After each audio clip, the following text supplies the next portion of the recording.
So, here it is. Meron ako isang ipapakita sa inyong phone from throwback. Samsung SMT639 or yung flip cover phone ng Samsung noon. So, ito palang phone na to is napakalaking throwback siguro para sa iba dyan. And may papakita ko na sa video na ito yung dating headset plus yung mga housing niya. Samsung T639 pala.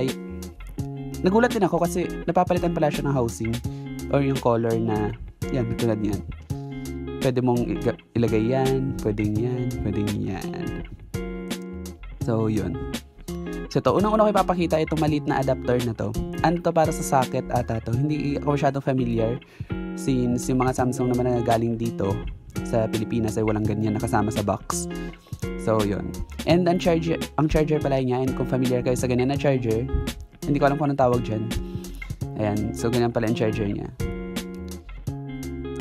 Next naman, ipapakita ko sa inyo itong headset na to. O yung earphone na tinatawag. Pero nakalagay kasi doon headset eh. Nakasulat doon headset. So, hindi ko siya matawag na earphones. So, ito. I-review ko sa inyo yung earphones na ito. And napakalaking throwback din. And nagulat din ako kasi akala ko bilog yung sa port niya. Is hindi pala. Yung saksakan pala ng headset niya is ganyan. Ipapakita ko sa inyo. Wait lang. And ang pinaka nakakamiss or sarap balik-balikan na yung mga lumang headset or lumang earphone na may pindutan na ganyan. Di ba yung mga bago ngayon wala na? And pwede ko rin tong gamitin sa isa kong phone na basic phone din. Yan pala, Samsung 1110C yung phone na yan. I-review ko yan the following video. Pero dito muna tayo magpo-focus sa T639 na Samsung phone. Ayan, kung makikita nyo, merong cover yung gilid. Napakalaking throwback talaga, di ba? Ganun kasi mga uso sa Samsung noon, meron talagang cover yung charging port. Ayan. And again, kailangan nakaharap yung arrow pag isasaksak. Tulad nyan. So, di ba? Napakalaking throwback. And USB na rin pala yung end ng mismong saksakan.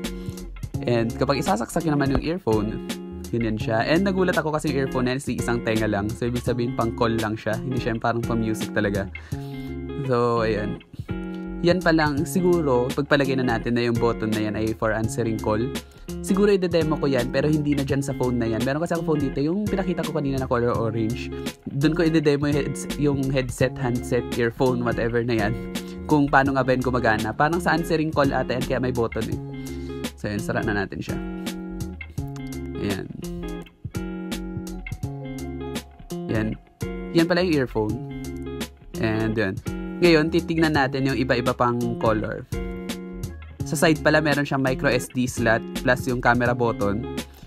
Tapos, ayan. Naka-default siya sa red o yung mismo original color red. Tapos, ayan. Yan yung side. Tapos, meron din siyang camera, yung maliit na screen. And kapag binuksan natin siya, is kitang-kita talaga. Hindi daw kasi talaga nagamit yan. Kaya kung makikita yung wala siyang gas-gas. Yan, i-on natin siya. Pero, sadly, kulay white na lang yung screen. And i-repair ko siya the following video for sure. Ayan, yan yung front LCD. Meron din siyang parang tama. Halatang phone from before talaga siya. Yun, pag i-replace natin yung color, yun, i-slide up lang natin, tapos ilalagay natin yung iba pang housing na kasama sa phone. Yung napakalaking throwback. Yan. Ang ganda ng navy blue. No? Ang cute ng blue. And by the way pala, sa lahat ng cellphone ko, color blue yung case na ginagamit ko. Ang ganda lang kasi. Pero minsan, pag tinopak ako, ginagawa ko siyang red. Red and blue kasi talaga yung gusto kong color combination. Bonus na lang yung color black. Kasi kapag color black, kasi masyado ng common. Pero ang mismong color talaga ng mga cases ko, more on red and blue. Pero blue na ngayon. Yan. Yung bata ako medyo red. Siyempre, di ba bata ka eh.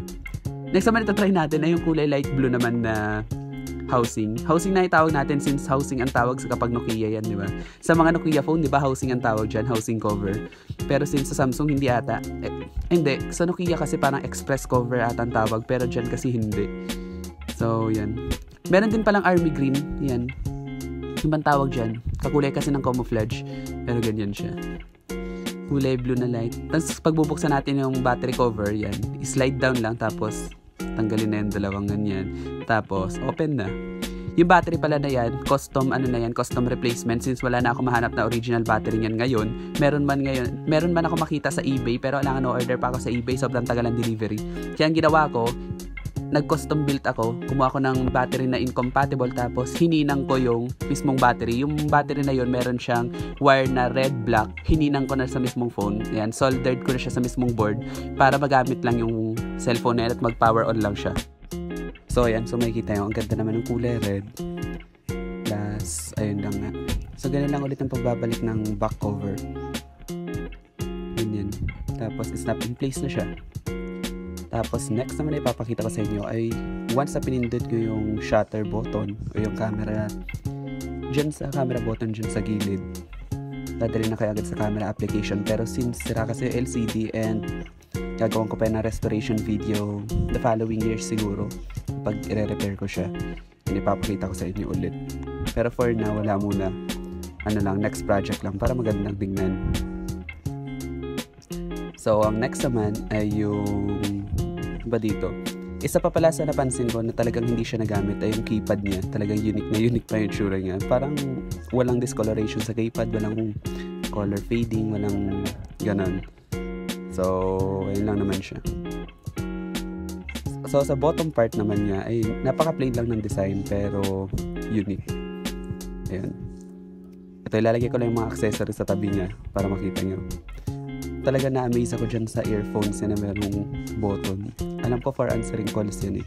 Tsaka yung kanyang port. Hindi ko alam kung anong tawag dyan sa port na yan. Kasi yung mga lumang Samsung na port. And same sila ng charger. So yun. So ito pala yung mga other colors ng housing. Merong light blue, army green, dark blue. And of course yung kulay red. So yun lang siya. Thank you so much for watching this video.